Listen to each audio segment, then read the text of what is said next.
ad hoc and ad lib. Two of my favorite ads.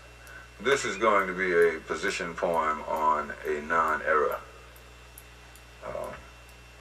Most questions concerning change and concerning demonstrations of dissent in this country have been identified by the 60s. People always say, well, what do you think about the 60s? I personally think that the 60s are over, that the 60s were an integral part of what is happening now and were a link between what is happening now and what was happening prior to that, that every era had gradual and constant change, and that there were always people who were out there making sure things were moving, and that the attempt has been to make this a non-era, to make people feel as though there's nothing they can do, nothing they can accomplish, and therefore quit doing everything.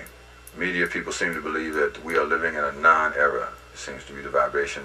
Historians of the future will have nothing to look back on and identify the 70s with. Historians of the 70s currently are busy reviewing and recounting what happened in the 60s to people who were here and already know.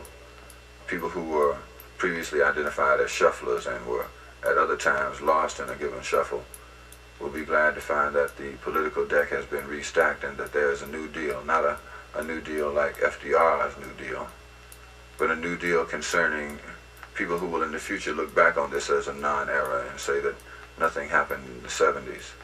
We have a position paper on that. This is the analysis. I have believed in my convictions and have been convicted for my beliefs, conned by the Constitution and harassed by the police.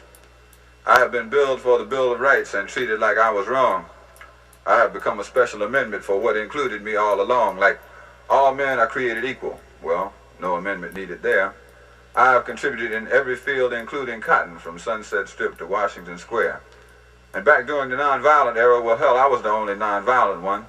As a matter of fact, there was no nonviolence because too many rednecks had guns. There seemed to have been this pattern that a lot of folks failed to pick up on. But all black leaders who dared to stand up was in jail, in the courtroom, or gone. Picked up indiscriminately by the shock troops of discrimination to end up in jails or tied up in trials while dirty tricks soured the nation. I've been hoodwinked by professional hoods. My ego has happened to me. It'll be all right. Just keep things cool and take the people off the street. We'll settle all this at the conference table. You just leave everything to me. Which gets me back to my convictions and being convicted for my beliefs. Because I believe these smiles in three-piece suits with gracious, liberal demeanor took our movement off of the streets and took us to the cleaners. In other words, we let up the pressure, and that was all part of their plan, and every day we allow it to slip through our fingers is playing right into their hand.